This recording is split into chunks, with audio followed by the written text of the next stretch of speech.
plié au président de la République dans la mesure où le président du Sénat n'a pas une légitimité populaire parce qu'il n'a pas été élu par le peuple.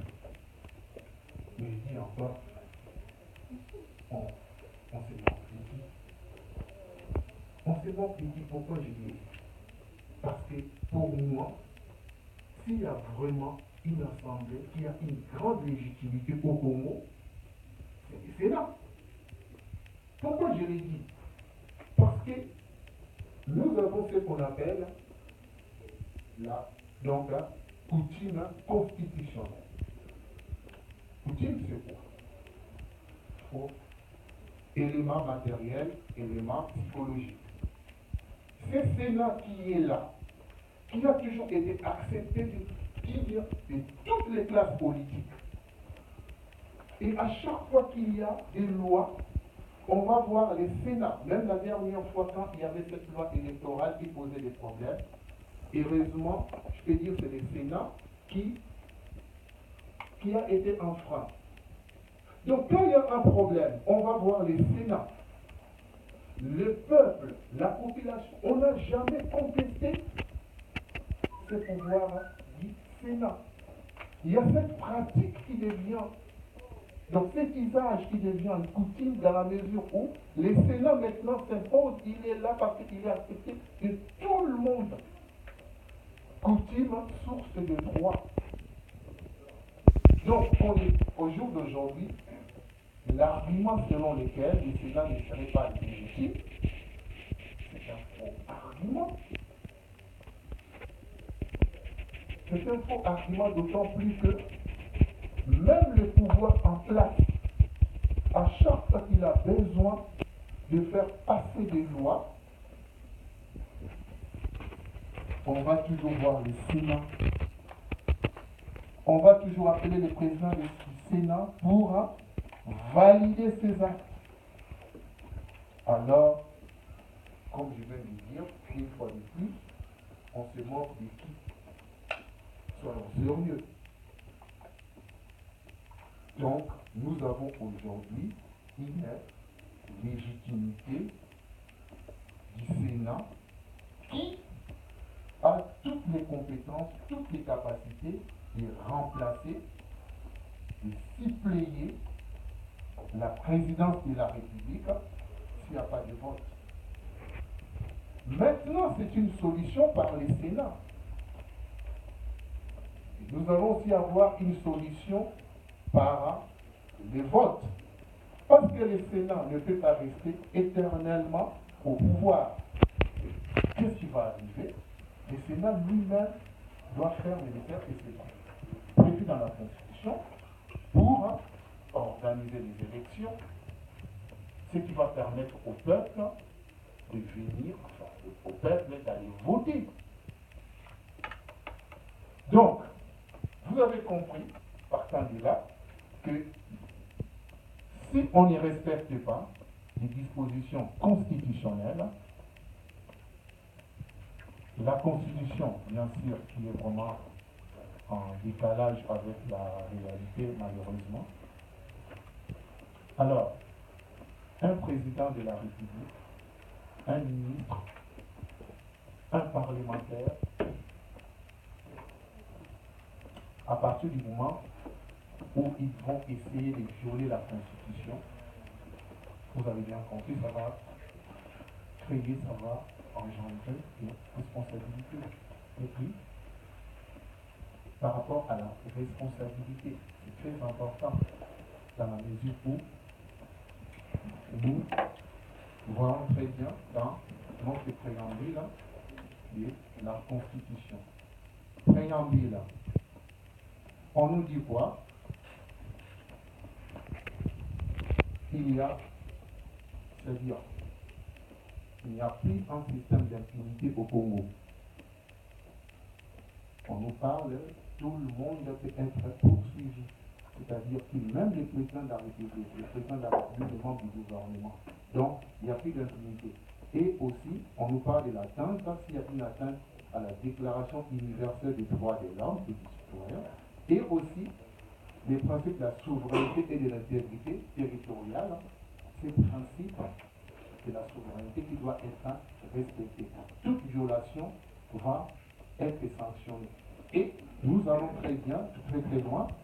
Encore l'article 5 que j'ai cité tout à l'heure, les pouvoirs émanent du peuple. La personne humaine est sacrée. Parce qu'à partir du moment où on ne veut pas organiser les élections, nous avons un risque. Le risque, c'est quoi? Si, admettons, enfin, je ne sais pas, mais admettons, il y a un soulèvement populaire, il va y avoir des situations catastrophiques. Et ça, c'est grave. Alors que la Constitution nous dit que la personne humaine est sacrée. Tout Congolais a le devoir de faire échec à tout individu ou groupe d'individus. J'ai aussi cité cet article. D'où cette violation de la Constitution va entraîner, comme je viens de dire, une responsabilité. La responsabilité déjà par rapport au droit international, sur le plan international. Les présidents de la République, les premiers ministres ou son gouvernement, les parlementaires qui vont violer la Constitution, qui ne vont pas respecter ces délais constitutionnels, si au jour d'aujourd'hui nous avons des problèmes, peuvent être poursuivis devant la Cour pénale internationale. Et ça, encore après, on va venir sur la notion que la Cour pénale développe crime contre l'humanité. Parce que notre Constitution nous dit, le président qui ne respecte pas la Constitution commet une infraction de la haute trahison. Ça, c'est très important, parce que souvent, nous l'oublions. Nous l'oublions d'autant plus que nous n'avons toujours pas le temps de lire notre Constitution. On ne veut pas respecter la Constitution, on viole cette Constitution, on commet un crime de haute trahison. Et ce crime de haute trahison poursuivi internationalement et aussi sur le plan interne. Maintenant, sur le plan interne, il faut faire la différence maintenant entre les actes qui vont être commis par le président avant ou après son mandat. Mais sauf parce qu'on va chercher maintenant la nature de l'infraction. L'infraction politique ou l'infraction des droits communs. En l'occurrence, parce qu'on a violé la Constitution, là, pourquoi je dis que c'est très important? Parce que si on dit que le président a violé la Constitution, ou les gouvernements, c'est pas seulement le président, mais il a violé la Constitution, il peut être poursuivi, crime, haute trahison. Est-ce que c'est une infraction politique des droits communs? Est-ce qu'il est protégé? Parce que la Constitution nous dit que le président est protégé. Quand il est président, il est protégé. Là encore, comme on sait qu'après les 5 ans, il ne sera plus. Donc il va devenir comme tout citoyen. C'est-à-dire qu'il va être après devant la juridiction des droits communs. Il va être jugé devant les juges des droits communs.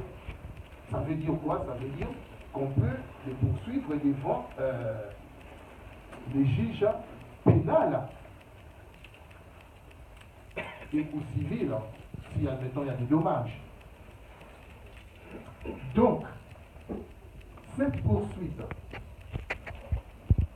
si on considère que ça va être une infraction politique ou pas des droits communs, nous savons très bien qui va juger, ça va être la Cour.